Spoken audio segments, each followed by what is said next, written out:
evolution of technology right now. It's very interesting. I think in retrospect, people will look back at the beginning of this century as we have CEOs of major corporations all over the United States who have absolutely no idea what you guys are doing. They're in charge of it. They're supposed to be supervising it and making decisions with regard to it, but they are completely alien to the subject matter, and yet they are still utterly reliant on it. And it really is. It's kind of a precarious situation. And I think back to Jack Welch. He was the CEO of General Electric for 30, 40 years, something like that. Smart businessman, savvy guy. But my father was a GE guy. That's how I know who Jack Welch was. My father would treat the computer like an old black and white TV, where if it wasn't behaving properly, he'd slap the monitor on the side or bang the mouse up and down on the table, thinking that you can jog it back into some level of accord. So this is kind of the basis for your book is to speak to the fact that the technology is here, but there is a significant and very, very relevant element of the population that simply is not prepared for it. That's true. I mean, we walk into a lot of places they're not ready for it at all. All right, guys. Well, thank you very much for coming. It's been nice talking to you this morning. Actually, no. It's the top of the hour. We're going to take a quick break. You're listening to The Morning Show on Stereo 1230, and we'll be right back. Thank you very much, Mark. And the 8 o'clock news on WBLQ is brought to you by Coogan Gildersleeve Appliances. And Leanne is going to call in. She's the third author. She's going to call in around 8:08 or so. Very good. That's a cool little tripod. Yeah, I just got it actually. I want to throw it up on YouTube. It's got the new little GoPro. See how the audio comes out. That's great. That's really Did you neat. say Leanna's going to call in? She's on the phone as we speak. Oh, she cool. Things are so compact. Yeah, isn't it? This is the new one. It's waterproof. She's been and our general everything. manager for 12 years. Yeah. Just heard a thing over the weekend about GoPro. GoPro is there are certain things that have become generic terms, even though they're like refrigerator and aspirin. Those were actually brand names, and now it's just the same. GoPro Now it's is synonymous basically, with cameras. or rollerblades. That's another one. Yeah. Really? That's I didn't know that, yeah. that's not that's a brand. That's Yeah. What's this day, my father? I need a new Frigidaire. Yeah, right. He never would say refrigerator. You know what I mean? Like, it was just, it's so true. Well, but that's interesting because Frigidaire is like the next generation. Because refrigerator was, I can't remember what the company was. Refrigerator was actually a brand name? Yeah. I didn't know that. I didn't know that. I thought refrigerator was the real name. I made fun of my dad for saying Frigidaire. Huh? I mean, if refrigerator is a brand name, what is the device? Well, it's an electric ice box, I guess. I don't know. Refrigerate is a verb. Refrigerate is a verb that nobody uses. It's a real obscure word, but it means to make something cold, to chill something. Presumably for... So it's kind of like Kleenex. We can have a Kleenex. I mean, Kleenex is another one, exactly. Well, I know Kleenex is a brand, but it was a tissue. But I never knew that with electric ice boxes. That's what I'm going to call it now. Yeah. Going back old school. Yeah. That'll impress people. People think I'm Ed Norton or all trendy.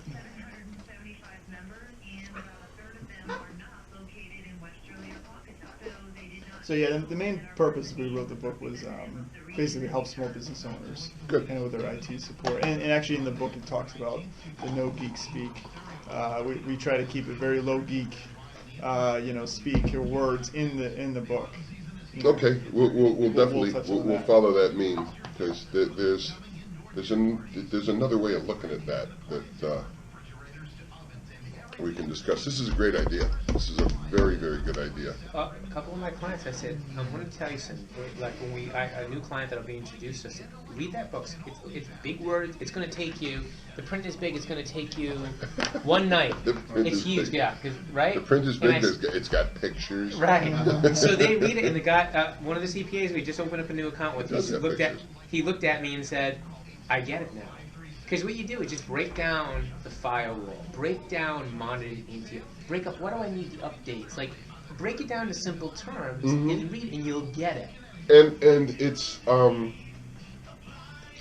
there is an element because these guys, the IT guys, a lot of them were kind of They were the guys that, they weren't really good at gym, and they were kind of socially awkward, and they didn't have any. I have 15 of them. Yeah. I have 15 texts. It's like yeah, and there's quite a few that. So fit that to the there's T. an element of condescension Yeah. in geek speak. They do it just to kind of lord it over people who are otherwise their superiors. It's like, oh, you think you're so smart? Well, discombobulate my fratostat there. That's funny. Well, one of the things we're very well known for is they love our guy. The guy's always nice, always polite, always friendly. That they don't do that to people. You know what I mean? Right. Well, that's. And I'll tell you, it makes us a very successful business. You bet. Makes No a question very about successful it. business. There is this. It's a completely understand, and I'm going to. I try not to have these conversations off the air because then you have to do them again when you're on the air. But that kind of condescension, it's almost like a fundamental characteristic of the IT guy. Yeah, I'm driving a shit box of a car, and I'm still living in my mom's house and that sort of thing. But I know more than you do, asshole. Yeah. That's the short money they're playing with. Okay, I'm posting this on Facebook, and can you spell your names? I know how to spell Nick, but Your last name or? yeah, the whole. Yeah. So you're Nick, and then BERN, F as in Frank, ELD. If you want, actually, just. There you go. I was Just just copy going to paste. say. That's much easier, yeah. And Leanne's calling in as well. Yeah, and her name is L-E, her name's hard to do. Leeanna. Leanna. Oh, Leanna, my yeah. sister's name is Leanne. Yeah, everyone calls her Leanna. Leanna. They call Leanna. Her name is Leanna, Leanna. what's her last name? And then last name is O'Neill, O'', and I have it, all right. Yep, my sister's name is Leanne.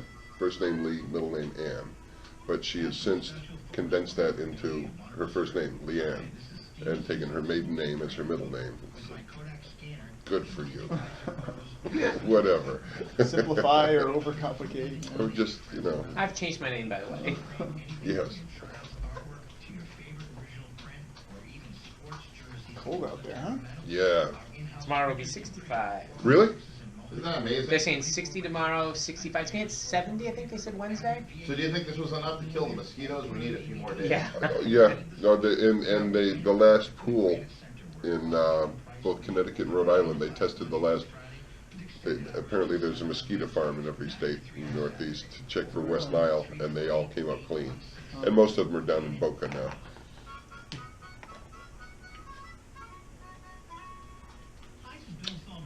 So when I lived in San Francisco, you don't think about it, but I went 17, 18 years, however long I was out there. No mosquitoes. It's too cool. It's just there's no place for them to live. They would rather be elsewhere, which is fine by me. We was out in Vegas, same thing. There's no spiders. There's no. Every restaurant is wide open. Yeah. You can come right in and there's no bugs. Mm-hmm. Just wild. Vegas, we would go to Las Vegas every now and then from San Francisco, and we decided like in the middle of the night to go one day, and went to the airport and got the first flight, and been drinking all night, and get on the plane, fly down there, go to the golf course, and I'm about 8 or 9 holes into it, and all of a sudden it's like, I am not feeling well. It's just the heat. You don't realize what it's doing to you until it's done it to you, Yeah. and it's like I have to go home now. We left, it was 98 degrees. Got back here, it was 60. Yeah. Quite a difference. I can go the rest of my life without going back to Las Vegas. A lot of conventions here. The main source Oh no, for business, you bet, absolutely. Is this mine to keep, or was this Mark's copy? Oh, you can keep Okay.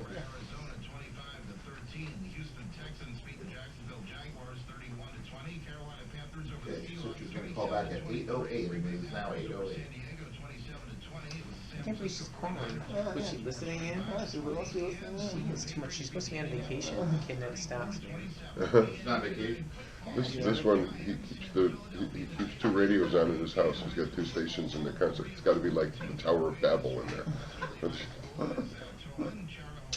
Well, she's in the sleep strings IT in the company. I worked for a guy years ago. I was in the restaurant business, and he comes in one day, and he goes, "All right," and he writes down the days of the week, Sunday through Saturday. He goes, "All right, so we're going to cross out Thursday, Friday, Saturday because we just are. Monday, Tuesday, Wednesday. What's the busiest of Monday, Tuesday, and Wednesday? What's your busiest day?" I said, Okay, Leanne is on hold. "Probably Monday, because of Monday Night Football." He goes, "Okay, we're going to cross that one out. But that leaves Tuesday and Wednesday. Pick one. What am I doing?" "Just pick one." "Well, what for?" "Just pick one. It doesn't matter. Pick a day, Tuesday or Wednesday." "Okay, Wednesday." He circles it, he draws an arrow next to it, and up at the top of the arrow he writes, "Mark's non-Flanagan's Day. I don't want you coming here. I don't want you calling here. I don't want you thinking about this place on Wednesday. Because if you do, that means you're working 7 days a week and we're going to lose you. You're just not going to survive like that. It's just not healthy." Zoe and Company, professional profiters on Hyatt Canal Street in All Westerly. my new ads. Local news, local people. And we are back on this 19th of October, 2015. We have Nick Bernfeld and Paul Riendeau. Yes. Ha! Ha! You have no idea how rare that is that I get somebody's name right on the third try. Anyway, they are the authors, and their co-author is on the phone with us. Leanne, what's Leanne's last name? O'Neill. O'Neill. Leanne O'Neill. Are you with us, Leanne? This is Kathleen O'Keefe, Canada. Ah, okay. That means nothing to me. Who's this? Kathleen? Kathleen O'Keefe. Oh, okay. Well, I guess I'll take this call off the air. Continue on. That's a Mark. good idea. I thought it was Leanne. Okay. Well, that's another thing this guy does. He answers the phone anticipating that he can predict who's calling him, and he's right about 50% of the time. In any event, these are the authors to a book called IT Freefall, which, if you look at it real quick, it looks like It Freefall, but IT, information technology. We are in a inflection point in the history of this new technology. We were just talking over the weekend. There was a telephone failure. Cox Communications TV, the telephone service went out for about, I don't know, it was 48 hours plus. Well, that would have been a catastrophe in 1969. In 2015, everybody's got a phone in their pocket. My mother still likes to refer to the phone book, and I keep telling her, "Mom, these things aren't really relevant anymore. You know, most of the stuff you're looking for, it's not in that book anymore." But there are people who they're at the top of the food chain just because of where they are in their lifespan. They're in charge of these corporations or operations or things like that, and they really don't have a clue. They feel like it's beneath them to be savvy with regard to technology, and the language, I think, is probably one of the chief factors that prevents them from taking an interest in it. It just seems to be too difficult to learn how to talk to these people who come in to, make the computer work. "Oh, is that on the computer?" They don't even know the difference between computer and internet. But this is what you guys do for a living. What is your background? Nick, we'll start with you. Sure. Yeah. Who are you? What are you doing? What am I doing here? Well, actually, to answer the last question, you just talked about some of the CEOs who don't know kind of what they're doing, and you look back recently about the Sony hack. It's a perfect example of the CEO kind of leaving the IT to someone else, and the IT guy not really doing that great of a job. And then basically the hackers got in, they get the movies out there, and then they had a huge loss of revenue and everything like that. So it's a perfect example. But who am I? So basically I'm Nick Bernfeld. I was originally born in Denmark. We moved over here when I was very young.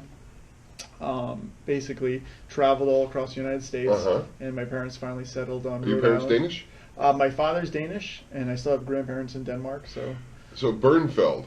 I have a cousin who his father's name is Holmberg. Okay. Bernfeld and Holmberg both sound like Jewish names, but the Bernfelds are from Denmark and the Holmbergs are from Sweden.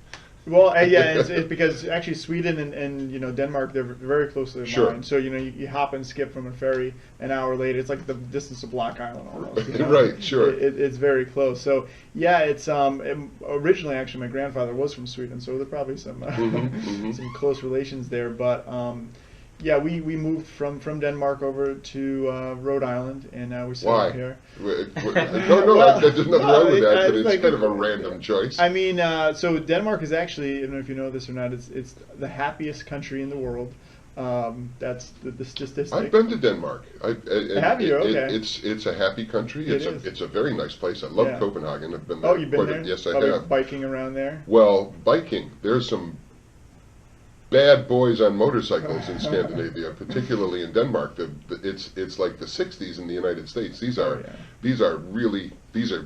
rough people. You don't want to be trifling with these folks. They're bad monkeys. I had a buddy in San Francisco. He talked about the biker guys, and they're bad monkeys over there. Oh yeah.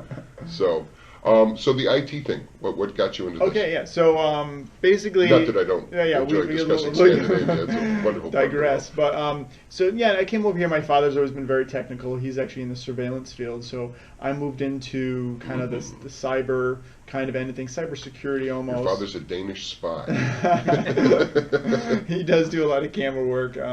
He actually owns a company called Dane Tech. But I went to URI for computers. We got our certifications and things like that, and it's very interesting. I like the fact that everything's always changing. You got Windows 10 coming out. It's constantly evolving, so you never get bored with it. There's always something new on the horizon, and so you really have to be in the field. You have to love the field. No question about it. And I'm not even going to broach the subject with any specificity because I can operate my PC and my laptop and stuff like that, but as far as the nuts and bolts are concerned, I don't dance well either. We all have our strengths and weaknesses, and the IT thing is definitely not one of my strengths. Paul, what's your background? Well, I've been in Rhode Island in my entire life. Thus the accent. lived in the northern end of the state. As a Rhode Islander, this was a heck of a drive. Yeah, it was way down south here. Way down south. Damn near the equator. It's so funny because anyone in Rhode Island who has to drive more than 15 minutes, it's too big of a drive. Here in Westerly, there's like a psychological boundary line. There's the Gold Star Bridge that takes you to New London. Nobody crosses that without getting shots and a visa. And the DMV, there's a perfectly serviceable DMV office in Wakefield, Rhode Island, which is just a little bit beyond walking distance from here. But they closed the Westerly DMV, and you would think that we are in Antarctica, and you have to go to Canada in order to get your car re-registered. So that's a statewide thing. We don't like traveling great distances. Our store originally, we opened originally in Lincoln Mall. But then What's your store? Southern New England Computer Services. Ah. We have 2 locations, one in North Smithfield. There you go. And one in Johnston. And the funny story is, the one in North Smithfield, we've been there over a decade now, is we had taken over a small computer store in Pasco called Computer Works.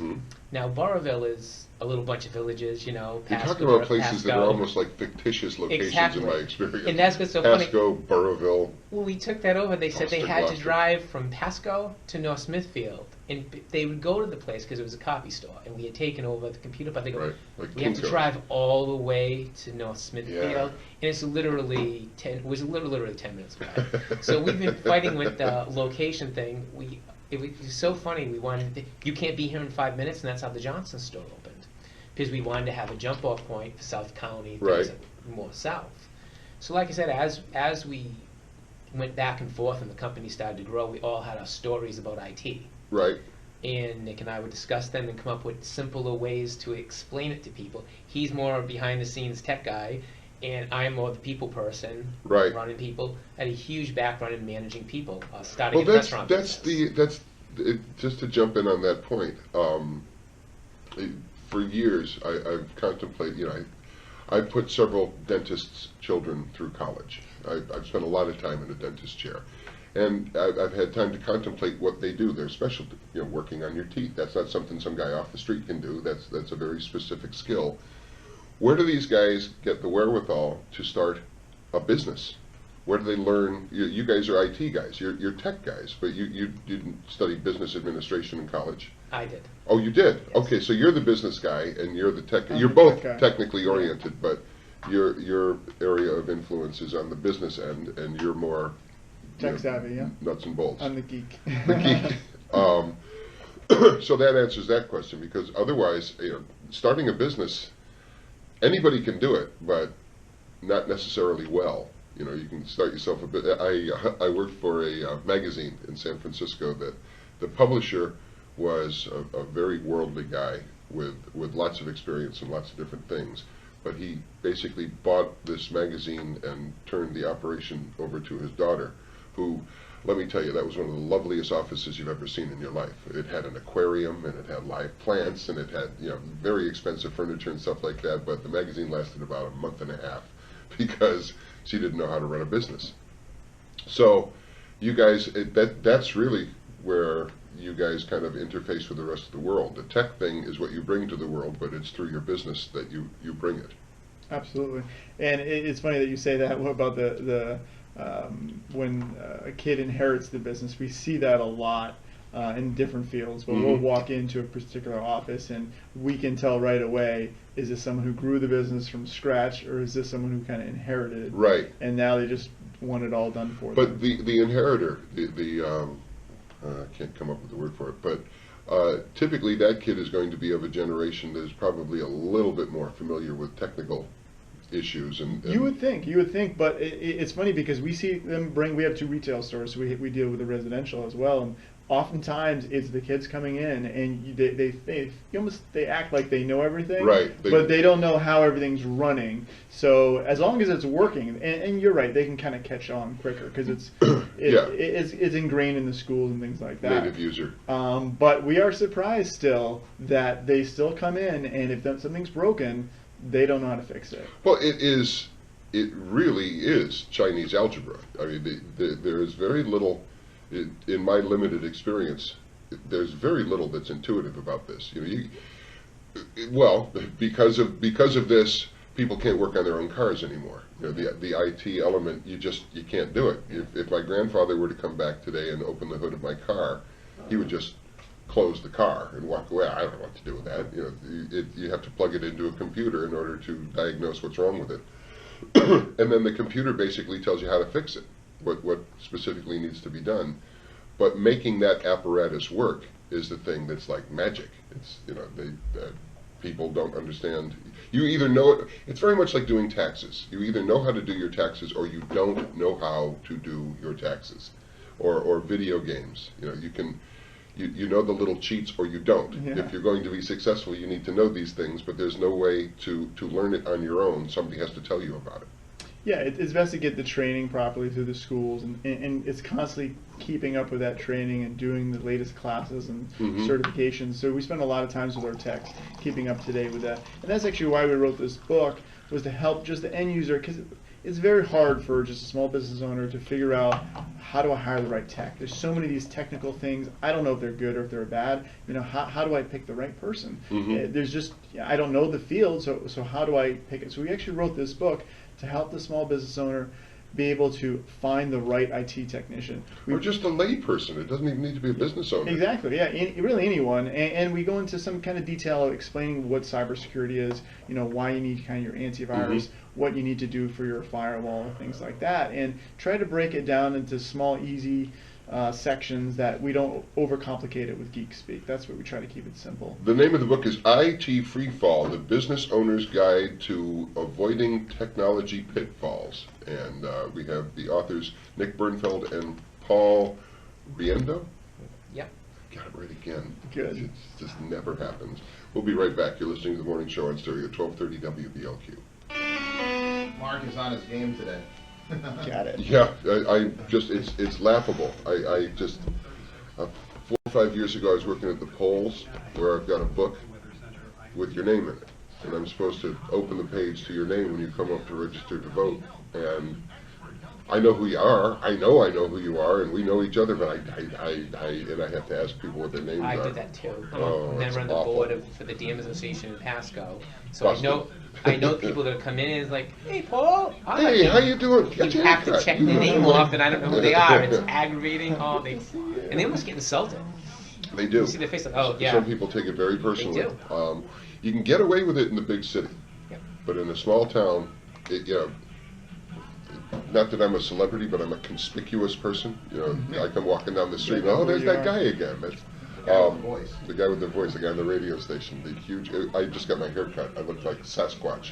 So everybody knows who I am, and my whole life has been, every gig has had some element of performance art to it. So there's one of me and many of them, and so I stopped trying in my early 20s, which was the biggest mistake I've ever made. There was a guy I taught with in San Francisco who it was amazing.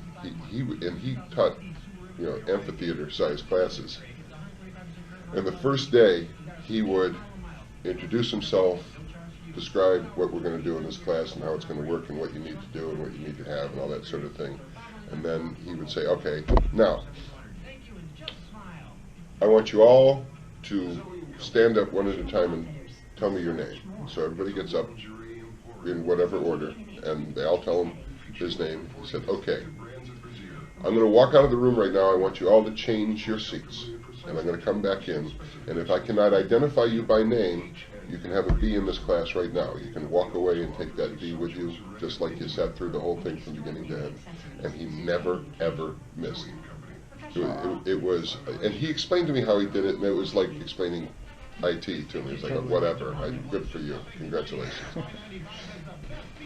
There's all these little memory tricks you can do, the memory palace or whatever, and When we started our business, we were right in the front all the time. So every client that came in, we were right there because we used to repair and build. Right. So you couldn't walk anywhere and know Smithfield. They would just know you from the computer store. I tended bar forever. Oh, then to get another one, another well, profession, but the right? thing, and that's where I kind of diagnosed my disability. When you're answering the question, what's your name, I'm thinking about the next question. And we are back. It's the 19th of October, 2015, and we are having a nice little chat with a couple of authors of a book called IT Freefall, Nick Bernfeld and Paul Riendeau. 3 for 3 on the foreign name there. Yeah, boy. Although Paul's actually a native Rhode Islander, as you've got the accent. You're like right out of what's that Peter Griffin cartoon? Family Guy. There you go. Everywhere we go, I get, are you from Boston? I get that Right. every single time. I got an idea. Let's go to Florida. So the book is basically layperson's. It's kind of an introduction to technology, or making technology a little more accessible to just your average person who doesn't know what's going on inside that box that makes the screen on their desk light up. More toward the businessman, I would say, too, or the businesswoman who's running a company. Because it's changing a lot. A lot of the ways they set themselves up on to set it and forget it antivirus. I'm glad you brought that up again. I'm trying to think of the antivirus software. The Norton and McAfee. Are you saying the names? Well, Norton and McAfee. Those have been like the Ford and Chevy of the industry. And now there's this Kaspersky. Yes. Are these? I always wonder, because this is where the rubber hits the road. As a consumer, even if you're a CEO of a company, you don't know what it is you're buying, so you can't really make an informed decision. You've got to take somebody's word for it that this is what you need, this is what you want. So how do you guys, let's just talk virus protection software. How do you go about training a business owner on how to, what to, when to? Yeah, sure. That's a really good question. So, like you said, there's a lot of antivirus out there. There's Norton, McAfee. The top really in the field as far as sales is you have Norton. And for years we sold Norton continuously, but what happens is it changes. So just like car companies, you have one on the top. Well, at some point, the next one knocks it down. Sure. So as healthy techs, competition. Always healthy competition. Yeah. So as techs, we're constantly looking. Okay, who's got the best results? And there's third-party results. You can actually look at antivirustesting.com, and they'll. As soon as I get off the air, I'll be right there. So those are the things that we do, and we constantly test and see which one does the best job. So we're constantly moving, giving the client the recommendation based off of that. So it's never one at a particular time. But the other thing is, even the best antivirus, the best job it can do is prevent about 80% of the viruses. Nothing gets 100%. Of course not. Yeah.